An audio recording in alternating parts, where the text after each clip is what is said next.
So, Constanza, hi. Oh, hi. Hi. So, mhm. uh, today our guest is Constanza Curro, and she will talk about common space between the street and the prison. Hi. Hello. Hi, everyone. Uh, I But think we can't see you. It's you can't only your screen, I guess. because I can see me and you and a few other people on the side. Uh, I don't know. Okay. I don't know how to. From my screen is I can see all the people on the right hand side, and I can see the screen. Yes. Okay. Okay. Okay. We can start. Okay. It's okay. I think Michal is missing still and few more people, but I suppose we can slowly start and they will join if they want. Okay? They just joined. Okay. So you are admitting people in if they are coming. Yes, and we are already online, so yeah. Okay, great. Okay. Thank you very much. Okay. Thanks a lot, everyone, and Michal and Anna and Dato and all the other Birja Station people for organizing this great event and giving me the opportunity of contributing. My name is Costanza. I am an anthropologist and I work at the University of Helsinki on a project called the Gulag Echos, which looks at ethnic minorities in the prisons of the Soviet Union and in some of so-called successor states, including Georgia. We have discussed already a lot about Birja, especially in this very, very, very interesting kind of fine ethnographic and cultural dimension with Zhenya last week and more in kind of like open discussion with Misha the other day. And what I want to do today is a bit more of a kind of broaden up the perspective by to George to the prison. I don't really want to argue for any particular or causal connection between the prison and the street and Birja, but I would rather just give an account and suggest some reflection and raise some questions on the sort of like various ways in which transformation in the spatial and social fabric of the prison since Georgian independence have impacted on ideas and practices of commonality and sociability among men in the streets. I did some rudimental slides just to keep you entertained visually, but they are very, not sophisticated. But anyway, well, that's the way I kind of plan to organize my my talk, and I would like to spend a few words on the role of architecture and design in prison generally, and in particular, I will focus on the differences between prison architecture in the Soviet penal system and in the kind of more like the Western jurisdiction. And then I will move to speak more in details about the Georgian prisons reforms, which have been taken place since the end of the Soviet Union, and how prison space have changed accordingly. While doing this, I will unpack the question on how the social and cultural fabric of prison, so relationship among prisoners as well as the prison culture and subculture, have also changed along with this transformation of space. And finally, I would like to kind of start a discussion on the relationship between these changes in space and the prominence, the moral and cultural standing and the influence across society of Birja and related kind of dimension of Tzmaka-Tsoba, Gageba, and so on, and all these things we have been knowing and talking about in recent days. my main focus is on the shift of prison and imprisonment from a social and collective experience to a more individual one. And what I ask myself and you is whether this shift affect understandings and idea of prisons and prison life among those who are outside in the street, or among Birja people in our case. And how will this relate to the changing images, narratives, and practices of commonality and sociability in the street. So, but before, when we talked about the relation between the street and Birja and the prison in Georgia, we must focus on the very strong social and cultural links between these two realities. And as we have been discussing here in the last few days with Zhenia's talk and the discussion the other day, criminal subculture and the prison have had a very prominent role in young men self-identification and in narratives and practices taking place in the street, and Birja in particular. So for young men, prison experience is a fundamental step towards the construction of their personhood and the affirmation of their masculinity. In Zakharova's paper, Black Mazzoni, The Pragmatics of the Tbilisi Street Code, people from the street refer to those who have been in prison as those who have lived the real life. Also, Zakharova and Jan Köhler, who is probably the first among the Birja scholars who wrote in Birja in late Soviet time and early 90s, mentioned the ideas of street and Birja as a school or an academy. And this idea is consistent with some narratives of former prisoners, which me and my colleague have been interviewing for the project I'm currently working on. Both the streets and the prison, behavior and relationship are regulated by the set of norms called the Gageba, which in Russia is Понятие and translates roughly at what is understood. And the fundamental principle of Gageba, we already know, that are unconditional loyalty and trust between the members of the close community. When people talk about their understanding of Gageba, they often link the latter to the attribute Kuchuri from Kucha street, which refers not only to the set of norms mentioned above, but also to specific language, bodily gesture, and performances through which people in the street recognize and communicate with one another. And the picture on the left is a kind of humoristic image of Tbilisi, an old boy, which is a prominent figure of the street, like a street authority. This, of course, is a joke, because it's very interesting phenomenon that all this street culture recently has been object of like ridiculization and the kind of jokes, and these being squatted this way apparently is one of the main bodily gestures of Tbilisi and Tbilisi in the street. And another attribute which is often associated with Gageba and Kuchuri is Kurduli, from Kurdi, thief, here meaning the thief in law, Kanonieri Kurdi in Georgian and in Russian Vorir Zakone, which we can see in a group in the picture on the right. In our interviews with former prisoners, many participants say that for all their life they have always lived the Kurdulad in the thief's way. This doesn't necessarily imply being involved in any actual theft, and most often it does not, nor it means that one needs to have extensive prison experience or prison experience at all, but it means to follow the norms of the thieves, which, beside the mutual loyalty and trust mentioned above, also forbid any collaboration or even contact with formal authorities and state institutions. Living a Kurdulad is a currency which is expendable both in the street and in the prison. Someone who is known for living Kurdulad outside enjoys a high status if and when they enter the prison. Conversely, someone who had stood up for the thieves' code during imprisonment enjoys respect by Birja people and often the neighborhood at large after release.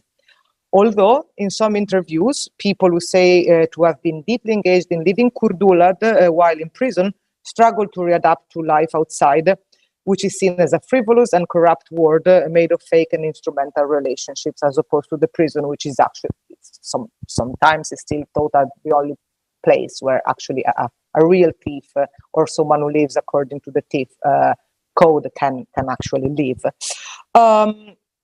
But before moving to talk more in details about prisons in Georgia since the end of Soviet Union, I would like to focus shortly on a more general way on penal architecture and the purposes it has served.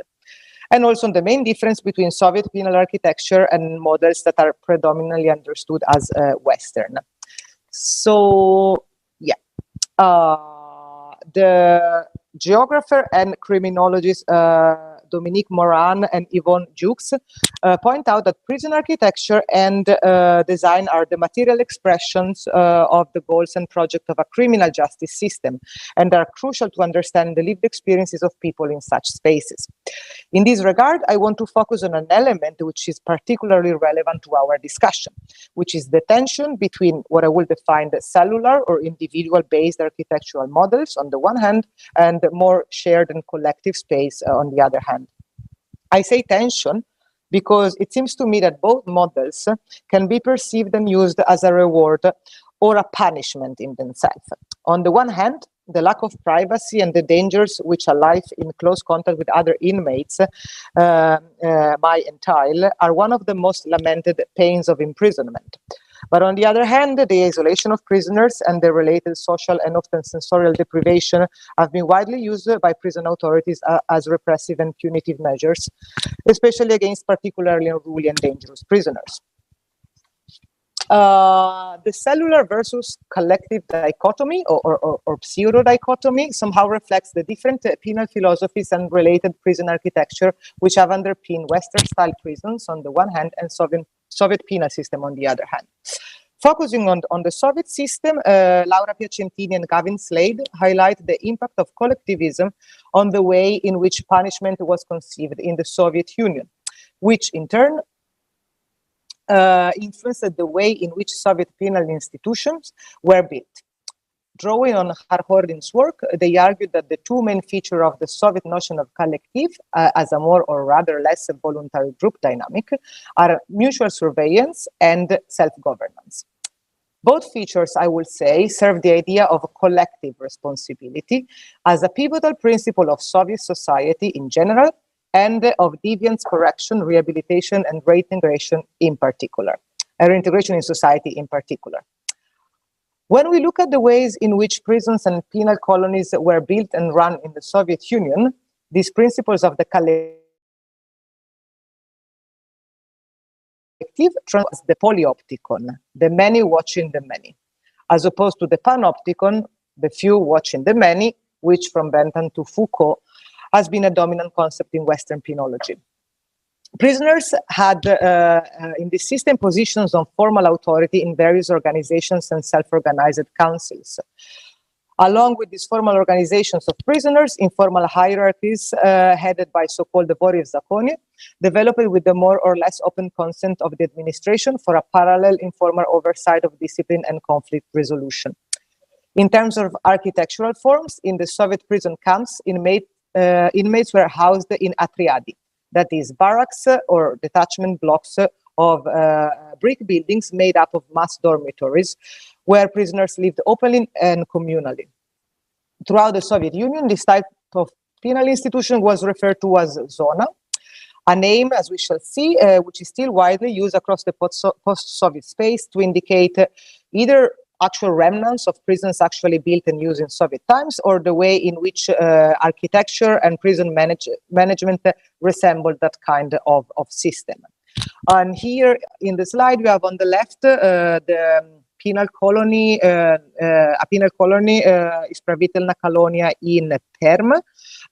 I think as it looks like today. I took this picture from a Gulag tourism website, and on the right is one of the biggest camp of the Gulag system, which is in Vorkuta in the Arctic Ural Mountains.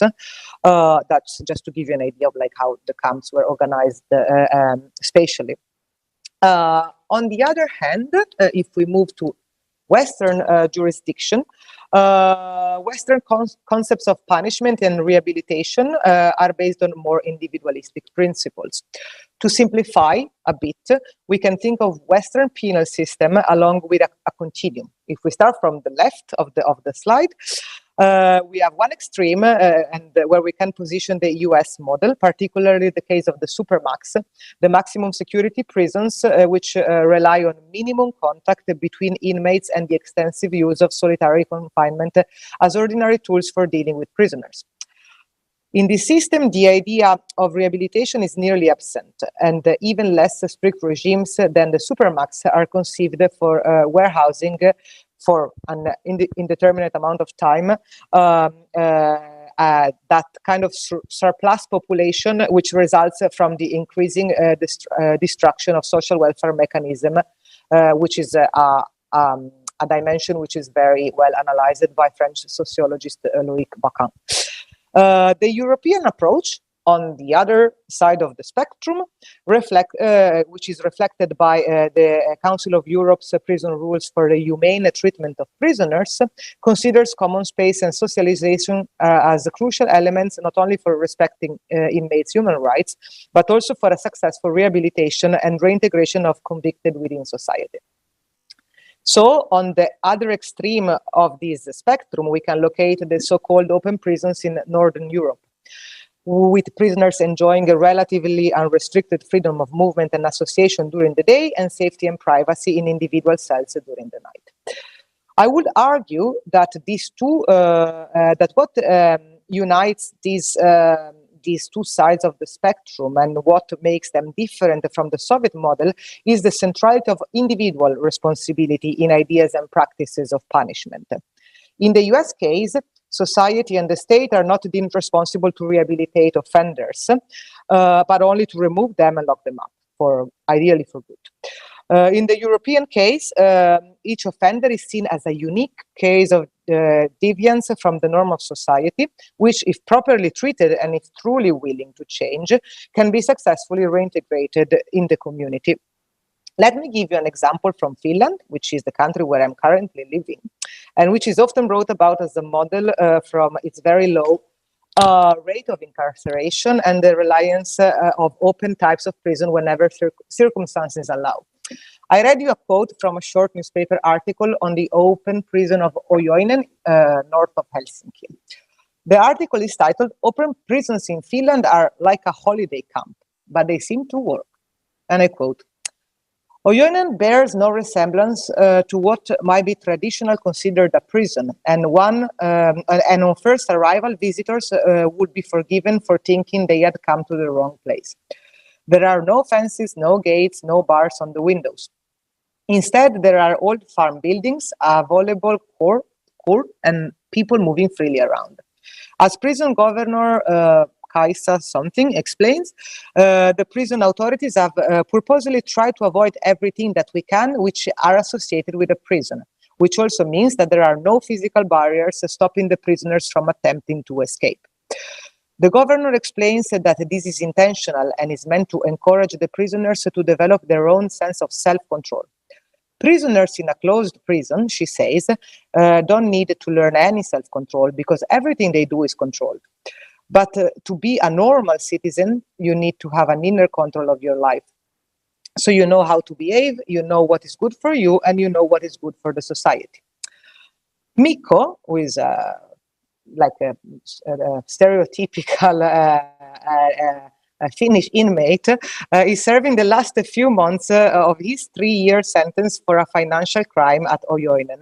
And he believes that all the prisoners benefit from learning to become self-sufficient during their time at an open prison. Especially for the younger men who have been involved in drugs, this system helps them to get their life on track, says Mikko. They become used to waking up early, going to work, and taking care of themselves instead of taking drugs at night and lying in bed all day. And that's the Finnish prototype, which I think is incredibly Foucauldian, with this sort of like a governmentality and discipline. But let's move to Georgia, because that's what we are talking about. In the end, this picture, the one on the left is one of the safest prisons in the world, which is a Supermax in Florence, Colorado. And on the right is the cell of this Ojoinen prison, which are all individual, or sometimes they are shared, but just because prisoners somehow want to share. So, Georgia. At the beginning of the 1990s, independent Georgia inherited a Soviet-style penal system whose legacies are still very visible, I will say, in two main regards. The first is that some of the penitentiary facilities still work entirely or partially as zonas. And the second, particularly in such establishment, is that the influence of prison subculture is still allegedly quite strong. And we will discuss both of these in details in a minute. Currently in Georgia, there are 15 penitentiary facilities, including one women prison in Rustavi and one juvenile prison in Avchala outside Tbilisi. The other facilities are for adult men, either on remand, so they are awaiting trial, or serving a sentence. 3 are in downtown Tbilisi. One is in Gildani, outside, in the outskirts of Tbilisi. One is in Ksani, which is close to Mtsketa, also not far from Tbilisi. And then we have other 3 in Rustavi. You can see all the cities in the map. Sorry, I didn't manage to make a nice map with all the prisons, but maybe next time. And the nearby village of Gardabani. And then we have other in western Georgia, one in Kutaisi, one in the village of Geguti, which is close to Kutaisi, and another one in Batumi. And there are plans to build a medium-sized prison in Rustavi, and also a big new prison is being built in Laituri, which is in Buria, western Georgia, thanks to a maxi loan granted to the Georgian government by the Council of Europe Bank in 2011. The majority of prisons in today's Georgia are of the closed type, Kriti, where prisoners basically spend most of their time locked up in cells and then have maybe 1 hour or 2, or not much more to spend in common space. However, there are other prisons, notably in Rustavi, Geguti, and Ksani, which still works as semi-open facilities or zonas. This means that prisoners have cells, which are usually shared with a number of inmates, which varies from prison to prison, but spend their time there only at night. While during the day, they are free to roam and associate in the prison's big common spaces. In 2019, 2 separate reports from the Commission for the Prevention of Torture and the Public Defender of Georgia, together with some interviews that I did in March 2020 with NGOs and social workers in prison in Tbilisi, so all these material have highlighted that forms of governance, informal hierarchies, have gained new strength. In this system, so-called Mahureblebi watchers, in Russian Smatriashi, oversee prison life and take over, together with other informal categories of prisoners, much of decision-making power from the administration. To a large extent, this pattern is linked to the specific spatial configuration of these prisons, together with a very low prison guard per prisoner ratio. So these prisoners are very much understaffed. Prisoners who are free to circulate and interact in a relatively uncontrolled way have more agency. They can perform and enact the principles of Gageba more freely and with a wider audience. Therefore, establishing one's status and reputation, both with other prisoners and with this meeting is being recorded. Is easier. Is easier, and informal hierarchies and structures are more easily created. Second, in an open space, the circulation of information, both within the prisoner community and with the outside world, is smoother and more complete. Prisoners might know in advance the identity and status of newcomers and have a stronger control on life, both within the prison and in the street outside. And third, the administration, faced with the very hard task of managing a high number of prisons in an open space with little personnel, is not too much against the idea of devolving some power to informal hierarchies. But let's see how we have got to this situation by having a quick look at the penal history of post-Soviet Georgia. But before, I want to show you some pictures of the prisons. So on the left here we have the prison. It's a prison in Tbilisi, which is the prison so-called Matrosovi, which used to house prisoners that some political parts say they are political prison, other political parties say they are not political prisoners, but it has been sort of emptied very recently because it needs to be refurbished. And on the right side is the prison, another prison that used to be in Ortachala, where there was a big riot in 2006, which everybody probably knows about, and now the prison has been completely destroyed already a few years ago. Then here we have on the left, it's Kutaisi prison. On the right is Rustavi prison for women, prison number 5, I think. And then we have, there's 2 are zonas, or so perceived to be. The left one is in Rustavi, which is very big, and the right one is in Ksani, which has a very bad reputation. And this one is the prison number 8 in Dildani, which is the biggest prison in Georgia at the moment, I think. And it's probably the one with the worst reputation also because, as we talk about in a minute, there were these very infamous abuse and torture episodes, which were very crucial factor on making Saakashvili losing elections in 2012, because they were filmed and broadcasted somehow. This is also something probably everybody know. But anyway, oh no, we are not there yet at the thank you. Anyway, in the first decade or so of its independence, Georgian politics, economy and society faced all sorts of crises. So we are talking about the Shevardnadze era, the 1990s, from widespread poverty to civil and ethnic conflict to widespread corruption and the dominance of organized crime. In such a context, the prisons were in deep chaos with decrepit infrastructure and appalling living conditions. The criminal justice system was corrupt pretty much as any other institution.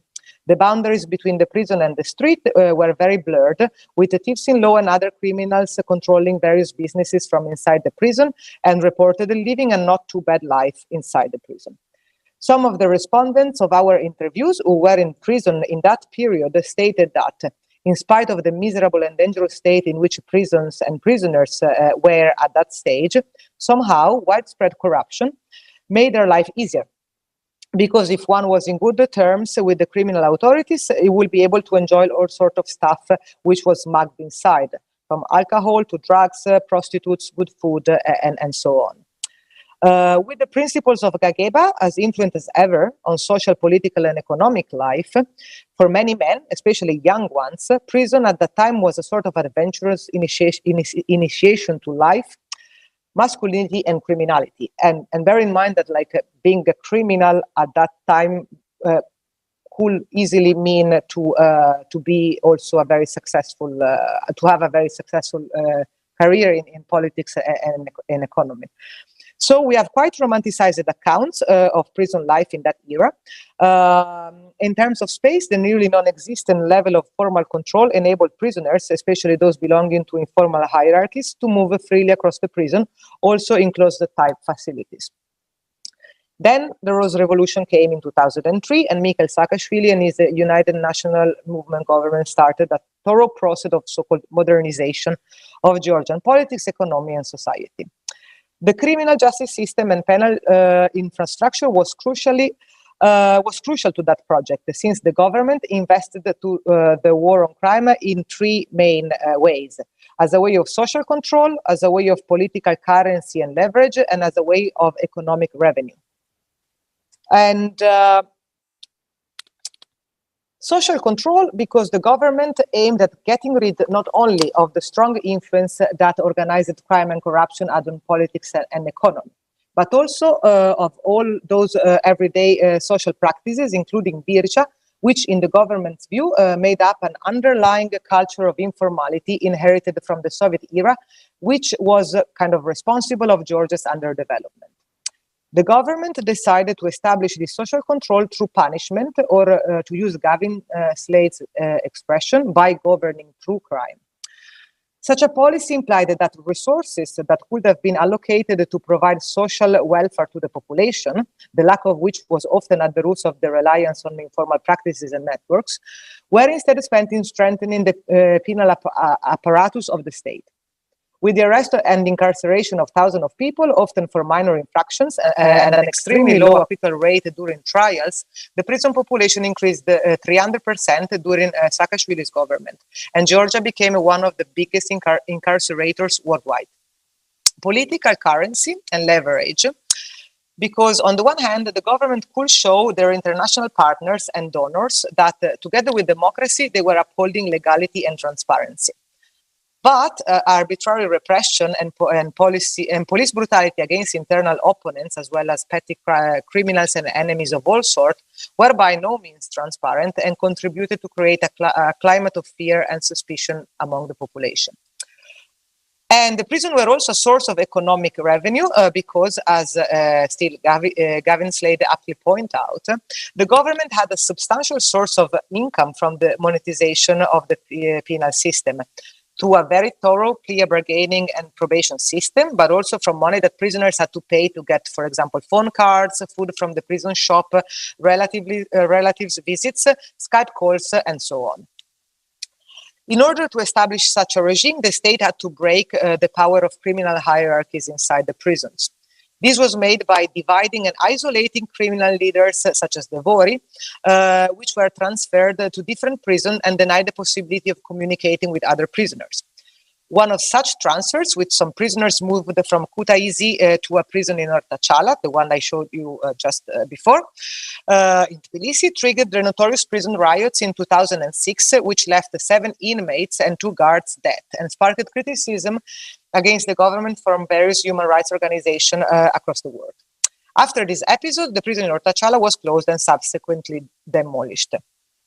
This war inside the prison was coupled with a more cultural war outside the prisons, which aimed at eradicating the fascination for crime and reliance on informal dynamics from the population as a whole, particularly its youngest part.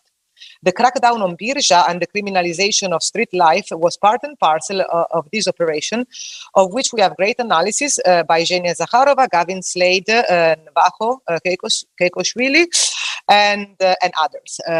Because of the tough regime imposed on inmates, which were seen as disposable population and not addressed by any rehabilitation or reintegration politics, accounts of prison life in those years are quite grim. Beside that, there are several reported cases of abuse or even torture of prisoners. In this regard, the images of prison number 8 in Gildani, which I've just shown you, of guards' brutal violence against inmates released on the eve of 2012 election seem to be just an iceberg tip. And this takes us to the situation now.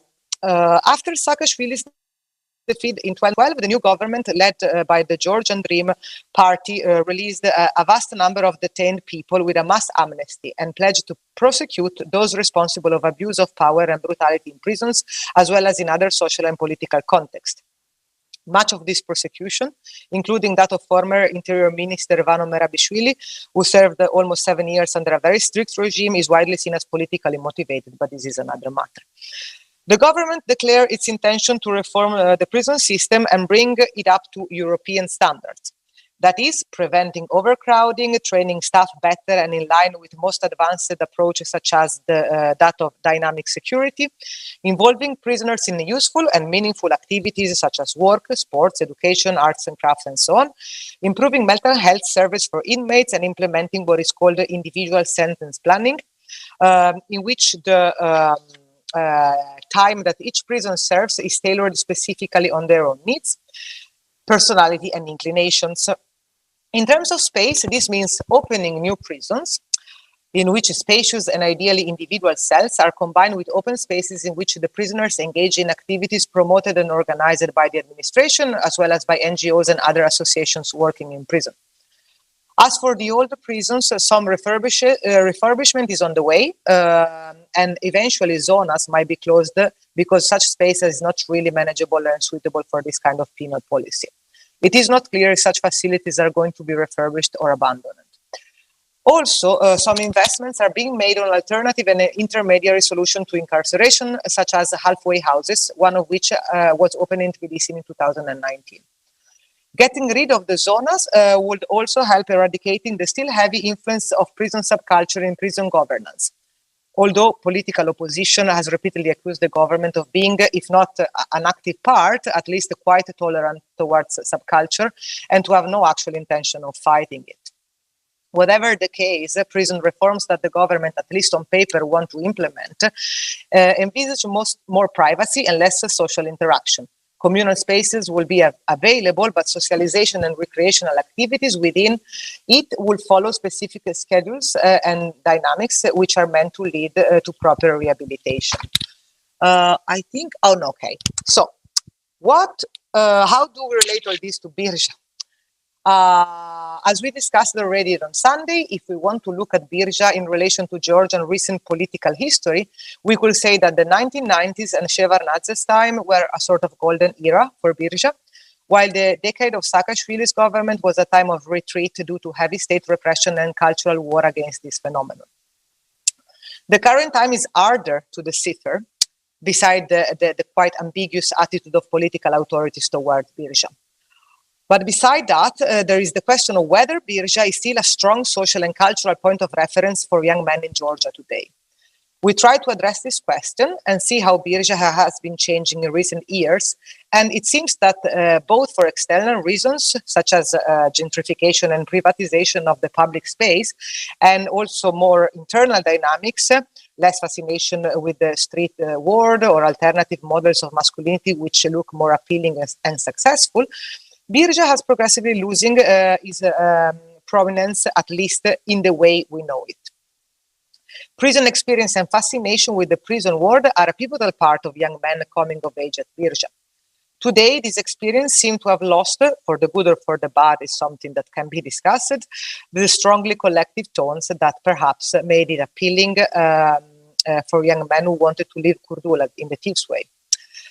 Life in the street and life in prison were, or at least were meant to be, a continuation of one another, not only because people who hanged out in street were more likely to end up in prison, but because the social and cultural world of the street and the prison kind of mirrored one another. Sometimes with like people who were smakatsi in the street serving the same time together in the same prison. The individualization of prison experience, according to the current penal philosophy, while offering convicted people, at least in theory, better conditions in prison and higher possibilities to start a new life outside, is also severely curtailing this more informal social world. Life in prison and life in the street no longer look like one another or complete one another. Somehow, someone who ends up in prison today is actually supposed to change and never want to go back to the street again after release. Whether this in fact happens or not is also debatable. So I would like to end this talk showing this last slide, which is a screenshot of a film called The White Banners, Tetri Bayrarebi, from the novel of Georgian writer Nodar Dumbadze from 1973, which depicts quite in a nice way this social world of the thieves, or like the sort of criminal and subculture in a prison, and as a sort of like old model and as possibly opposed to what we are heading to. And I will conclude by asking again to myself and everyone whether we can think of the shrinking of common space, both physically and socially, in the prison and the street as connected with one another somehow. What kind of connection are these? And also how we can understand this connection as embedded in the current social, political, and economic context in Georgia and beyond. So I will end it here. Thank you so much. And if you have questions, comments, or anything, I will be very happy to answer it to you. Thank you so much. Thank you, Constanza. Thank you.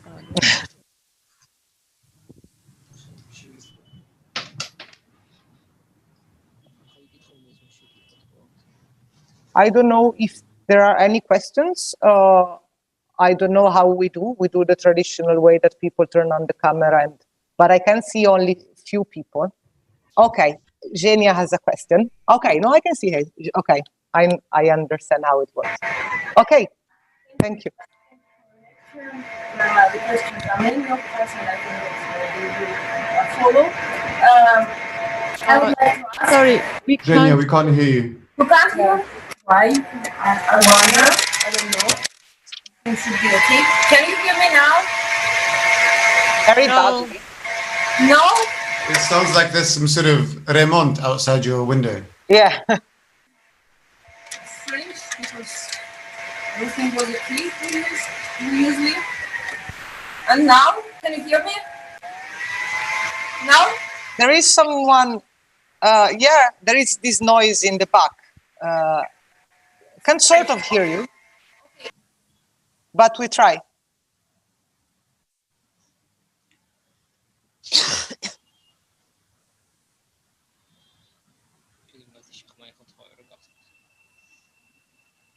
We can try. You really can try. Okay. No, it's still we cannot hear your voice. I will try to write you down my question. Okay. Okay. We can hear you. We can hear you a bit. If you kind of speak really loudly, then Okay, I will try. Sorry. I don't know what is the problem. What's about the position of Marco Rebelli in nowadays prison? Can you comment on this? Is it still valid for today's prison? Is it not valid anymore? Is it evolving, or it is just impossible in these new conditions that you have described? Thank you. Could you hear me? Did you ask about the position of Mahmoud Lebi in prisons today? Yeah. Okay. Oh, sorry. Yes. Mahmoud Rebelli. Yes. About. Yeah. Yes. Mahmoud Rebelli. Yeah. Okay. Well, I thank you for the question. Well, this is something that in the last few months has been debated very much in Georgian society, I will say, and there were a lot of projects, research projects, basically that were trying to find out how strong was still this like a prison subculture and informal governance of these hierarchies within prisons today. So if you look up, like, I think that there is like a lot of research that also show you all these like in a very sort of schematic way how these hierarchies and structures work or are supposed to work in Georgian prisons today. I think I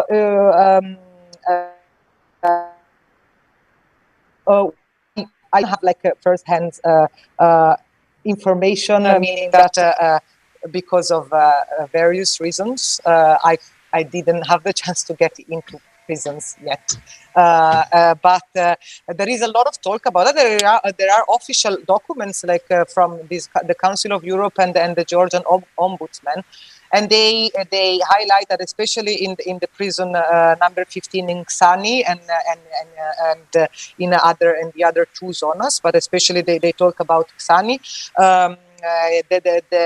The administration itself admitted that they have Mahmoud Rebelli in the prison. At least they say one on each floor, and that there is this delegation that went to visit this prison as a part of this Council of Europe trip, and they say they were approached by people that they introduced themselves as like I'm a representative of these sort of like prisoners informal hierarchies. I don't know in which term they did that, and they wanted basically to act in sort of like a behave of the administration, and they also say that in terms of like the way these hierarchies work in prison, that they noticed that the cells of these prisoners were remarkably nicer than those of other prisoners, and they had like very nice TVs, and they had aquariums with fish, and they had some other nice things. And the administration sort of said, oh yeah, but because these are actually prisoners who have rich families outside, and the families send a lot of money, and they can actually buy these things for themselves. So it seems that it's a very lively discussion around that in today's prisons, especially in those. I think for the sort of perception I have, there are certain prisons in Georgia that are very more kind of like a Western side, or at least they aimed at being like that. But others, especially these zonas, also because they have so many prisoners still, even though they have much less than during Saakashvili's time, Georgia still has a very, very high number of prisoners, so they have a lot of prisoners, and they're still understaffed. So these hierarchies are also used because they are convenient for the administration to basically just manage the prisons. And of course, there is also then all this political kind of dynamics that see always the current government to be the government that basically steps back from Saakashvili's reform and is friends with the Kurdi and is friend with all the criminals, and therefore we have again Mahurebeli and all these sort of people in the prison. And it is also a political narrative, but I cannot say to what extent is factual and to what extent is just a narrative. But it's there very much. Oh, Mikhail Swanitze. Hi, Constanza. Thank you for the presentation. I just want to ask you one thing. It's probably like you talked about commodification outside and gentrification and how that stops public space from being there. Kind of. I just want to ask you about commodification of the area inside. I mean, have you ever heard in your research about the prospects of privatizing prisons, or let's say like using prison labor for in some way the way they are done in the US? Have you heard anything about? I think this is an incredibly interesting question, which I've been trying to find out whether there is anything on the agenda of Georgia to do that, and so far the answer I have is no. That I know all prisons are sort of like managed by the state, so they are public in this sense, and they are like the prison personnel is like they are public servants. So I don't know if there is. The perception I have is that I think the current government, at least in paper, they might not have that kind of plan. But of course, there is a lot of commodification and monetization of the prison life, as I was saying, in terms of like prisoners basically they have to pay for much of the things they get. I know that, for example, with the COVID now, they just decided to sort of either lower the cost or anyway just make more accessible to everyone the possibility, for example, of like making phone calls or getting in touch virtually with the families, because of course the situation was very, very, very, very dire, and prisoners were not allowed to receive any visit, and I don't think they are yet at this point. But I think that the way in which prison space inside the space changes, and like who actually owns the prison space is very crucial and very interesting. And I think it's also interesting beside this commodification, like because in theory, like the prison space is basically public, right? Like you don't really have public, even your private cell is not something that you own. So it would be very interesting also to see how, like in what kind of way prisoners define the space, like as a for example, if there are birjas inside the prisons, which I think there are. Of course, I cannot quite know again firsthand, like how do they define, like the space, like of that they can sort of like socialize in, and like how the space is kind of divided and allocated within the prison. But yeah, I think it's very interesting the idea of like but I'm not sure, like it's something I don't quite know if it's something that is going to happen anytime soon. Thank you.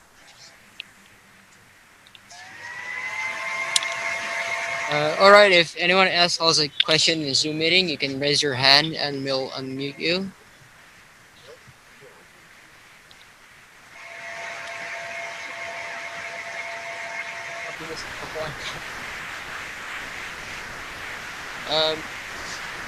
All right then.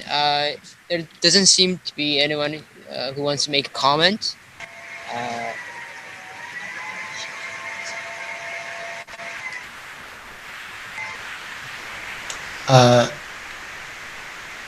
Was there another question?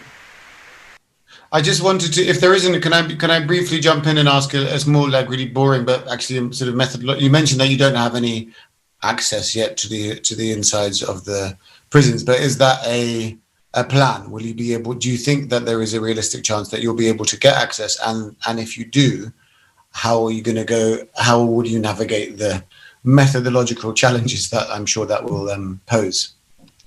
Yeah. Well, the plan of going inside prisons was there before COVID, and there were some kind of negotiation which were sort of going ahead with the the Ministry of Justice and these people. They didn't seem to be very keen because I think there were all this idea of people want to get in prison and just write is full of Kurdi and they we are not doing a great job. Well, I mean, and then like COVID started, so that was perfect for everybody. Just okay, there is no even remote chance of getting in prison. Personally, I would love. I think it would be a very interesting experience.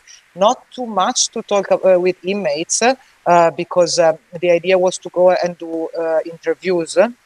But I think for also what I could see from interviews with prisoners in other projects, in other part of the projects, of course, inmates are under such a pressure that because we are trying, basically in my project, we just work on this type of like very unstructured interviews and narrative type of interview. There is no time for doing that in prison, and there is no. I don't think prisoners are very keen. I don't think they feel completely relaxed talking to people from outside. They might just like, I suppose, the idea of like talking with someone new, but I think there is a lot of pressure from any side. But it will be very interesting to see the space of the prison. And I think, of course, like if I could do again a PhD, I will do proper, as far as it's possible in a prison, to do an ethnography, which has a lot of limitation, I believe. But it would be interesting just to spend some time in prison to look at the spatial dynamics of the prison and how the social and the spatial fabric kind of like interact with one another. What we are doing now is to do interviews with former prisoners, which was always the plan, by the way, for the reason that, of course, former prisoners can actually tell you a story more than prisoners about their prison experience. Of course, it is also at the moment is not possible for me to do in person because I cannot go to Georgia. I mean, I can, but it's not really the case at the moment. But I have very good research assistant who's doing interviews for me there. So yeah, methodological is that's the situation. And if we ever get to prisons, I don't know. It's really difficult to say.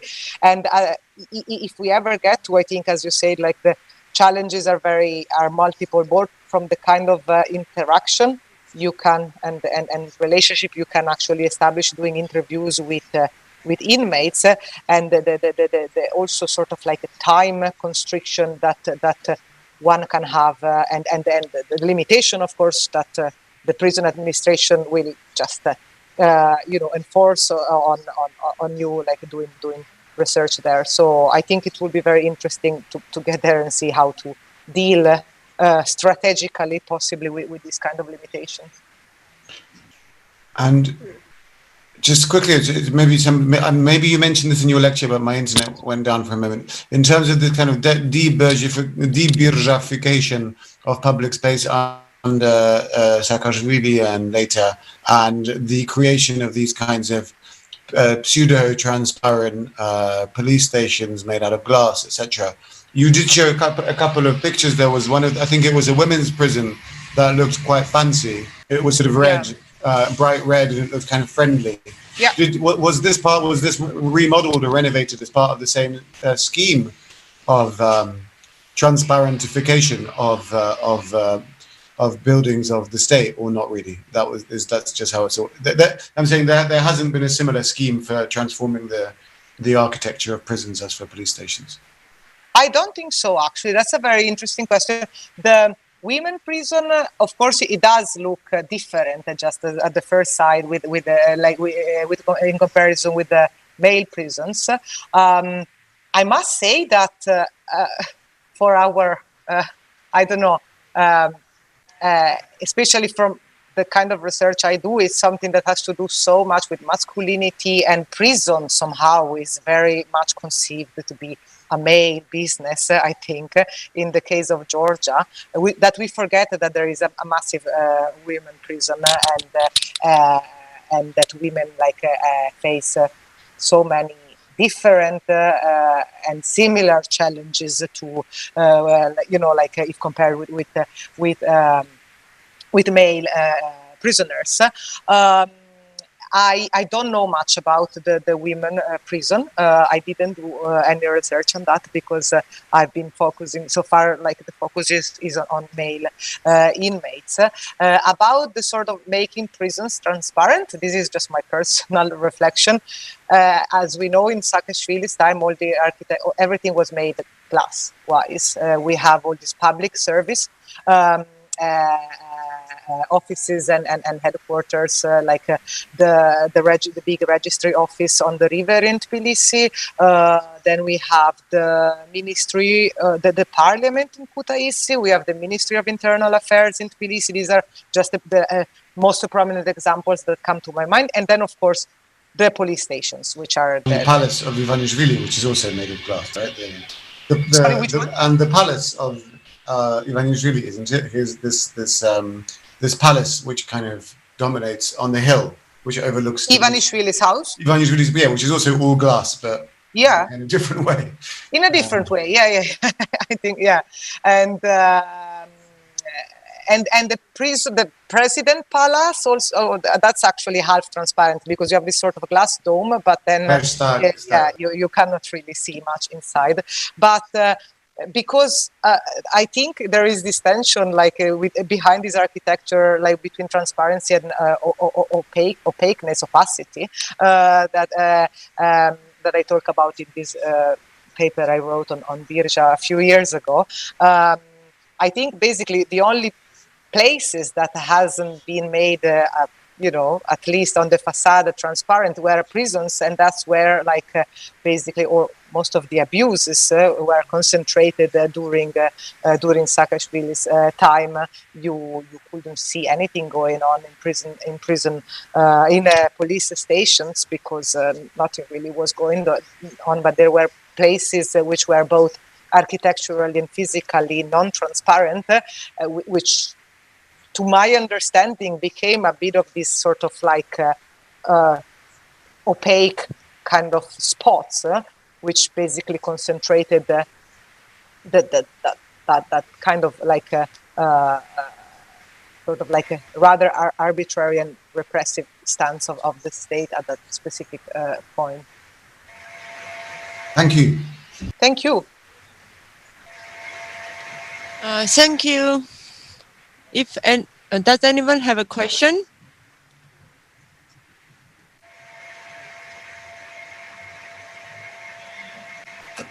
I have a question. No one? I don't know. Okay. Wait, there is someone on the chat. Yes. Okay. I can see you. Good luck. Okay. How about attitudes toward the prospect of going to prison among young people today? This is Eugenia again. Is there a positive attitude today, at least in some groups of younger people? This is a very interesting question again. I think because I research in Georgia a few years ago, like you, I don't know many young people at the moment, and because I kind of follow it pretty much the same group of people, and we were sort of young then, but we are not much young, like not that young now. So at the moment, I haven't really talked to many Georgian people in their early 20s or mid 20s, but more, like 35 plus, 30 plus at least. My feeling is that there is not much positive attitude to go to prison today, and there was not before either. I mean, the people that I kind of describe and talk about in my papers, they did of course have a problem with the criminal justice system, but they didn't see the perspective of going to prison as a very positive. It was somehow something that was considered to be something that could happen, and they lived in a way that could lead them to end up in prison. So it was not something that was considered like a complete catastrophe or like something that was totally like unimaginable for them to happen. But a few times that someone went to jail or went very close to go to jail, of course, nobody was like particularly keen on the perspective. And even though then, they were like talking about some friends that were in prison, the accounts were a bit more kind of saying, oh yeah, no, he's doing very well. Like he has all this group of people from the Ubani, from the neighborhood, and they are looking after him, they are feeding him, they are treating him very well. So there was this idea that life in prison was not too bad and was not too different from the life in the Ubani, if you had like people who could take care of you. But when on a personal level, nobody really was looking forward to going to prison. Also, it was like 2008, so it was really, like a scary time for that. And today, I think it's even less. I think also for the research we have seen, for example, the research that Gavin, Sladen, and Vachtan Kekoshvili have done on the prisoners' game and children play. So they basically look at how there's a culture of worry has still an influence on the way in which children play. If they play games that are based on prison, they do this sort of kind of exchange that are based on or like Kurduli language and things like that, and what they actually have sort of like found out is that the children still do these games, but is more of a kind of like a rather joking attitude toward this world than an actual sort of commitment and fascination to this kind of dynamics and this kind of values. So I would expect to find the lower and lower positive ideas and positive attitudes toward prison. But as I said, I should go to Georgia again and talk to youngsters.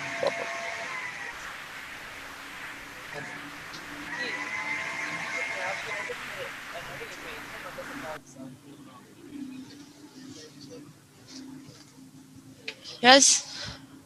So, Constanza, thank you. Can I ask you a question, if there is time? You organizers of the BIRZHASTATION. Yes. Okay. Well, one is very practical. Is it whether like this video will be on this YouTube channel where the other videos are?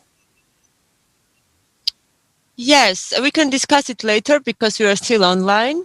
Yeah, but I have a Okay. question that I think can maybe interest everybody, which is about Yes, they can. Yes, yeah, of course. Like, there will be a video on my Biennial page, Facebook page, Okay, great. and you can check it later. Okay, the but stream. and my question is like to you guys who build the Birja station and the people who plan that. What are the architecture like? I find it interesting that the structure is some kind of wrapped in a semi-transparent but not quite transparent thing. Can you just briefly tell us what are the kind of? I mean, how did you plan and build the station itself? ანუ გაკითხება იმაზე რა ქვია ამ ფორმაზე რატო არის განხილვად გამჭირვალეო. we ქართულად პასუხებ? ქართულად პასუხებ. But we will Data will reply in Georgian or in English, I don't know. ცოტა ახლოს. Each is fine for me, but yeah.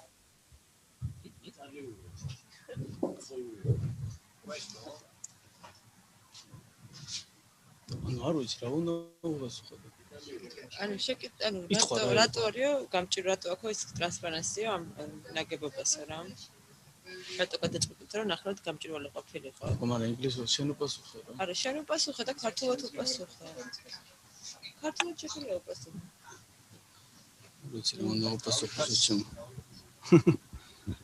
არა უბრალოდ გამოვიყენეთ რაღაც ისეთი მასალები მასალები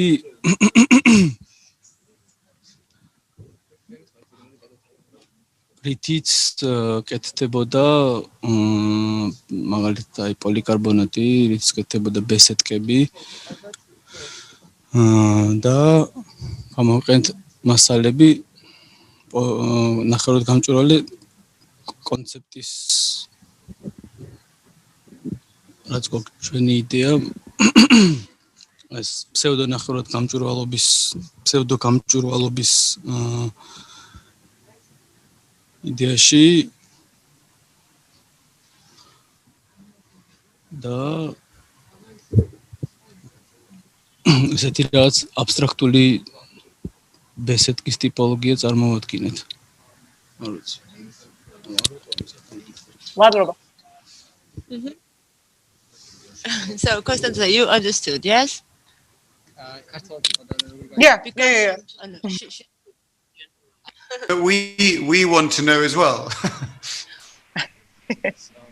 Yes, it was.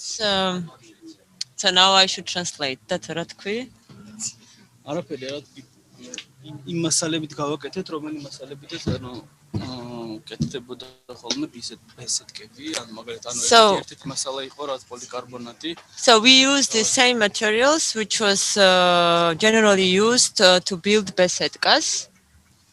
პოლიკარბონატი გამოვიყენეთ მაგისტრის და ანუ დანარჩენი And it is polycarbonate and polypoly. ხო პოლიკარბონატი და დანარჩენი არაფერი უბრალოდ ჩვენი იდეის ფარგლებში რომ ანუ გამოვიყენეთ პარკი ანუ ეს პოლიეთილენი რო ყოფილიყო რას ნახევრად გამჭვირვალე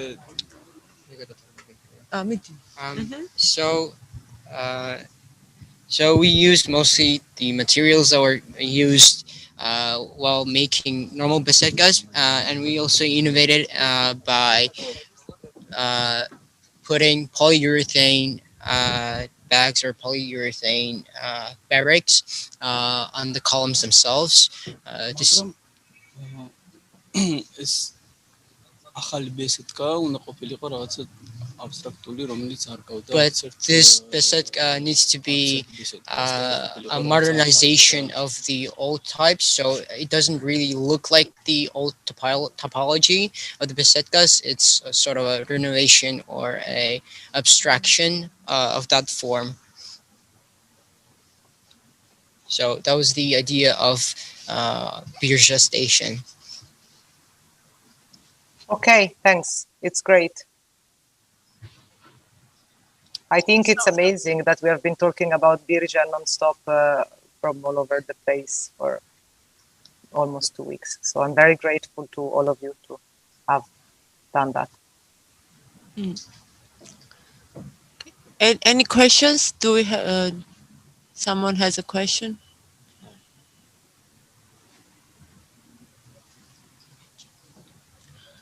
So in this case, like, we can end this event, and thank you one more time for all of you to join us, and especially you, Constanza. Thanks very much. Bye. Bye-bye. Thank you. Bye.